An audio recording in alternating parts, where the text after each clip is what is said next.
আলহামদুলিল্লাহ সালাতু ওয়াসসালামু আলা রাসূলিল্লাহ ওয়া আলা আলিহি ওয়া আসহাবিহি আজমাইন। মরহুম মাইয়েত মাওলানা আবু তাহের আমাদের মাঝে নেই, তিনি লাশ হয়ে আছেন।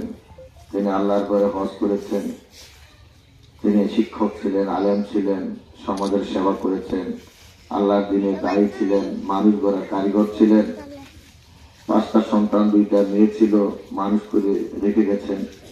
শুধু নিজের সন্তান ছাড়াও আমরা উপলব্ধি করছি আশেপাশে যারা ছিল তাকে কিভাবে স্মরণ করেছেন।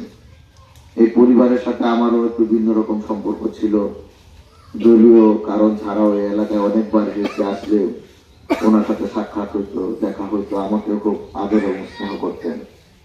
দীর্ঘদিন যাবৎ অসুস্থ অবস্থায় থাকার কারণে ওনার কষ্ট হয়েছে। আমরা মনে করি আল্লাহ সুবহানাহু ওয়া তাআলা, আল্লাহ রাসূল বলেছেন যে মুমিনের পায়ে যদি সামান্য একটু কাঁটাও বিঁধে আল্লাহ সুবহানাহু ওয়া তাআলা এর বিনিময়ে তাকে মাফ করে দেন।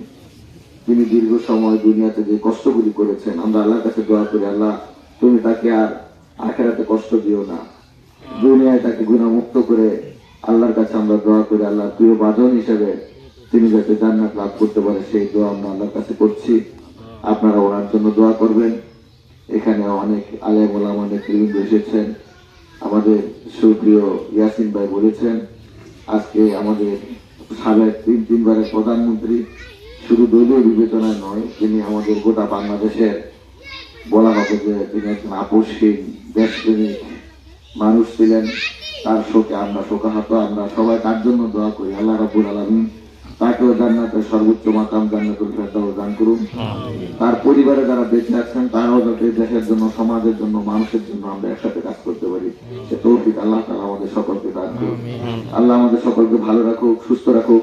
এই মাইয়াত হলো সবচেয়ে বড় নসিহা। আমাদেরও আল্লাহর কাছে যেতে হবে। আল্লাহ তাআলার কাছে যেদিন আমরা যাবো, তার প্রিয় গোলাম হয়ে, ভালো বান্ধব হয়ে যদি যেতে পারে, আল্লাহ আমাদের তৌফিক দান করুন। আমিন। আসসালামু আলাইকুম ওয়া রাহমাতুল্লাহি ওয়া বারাকাতুহু।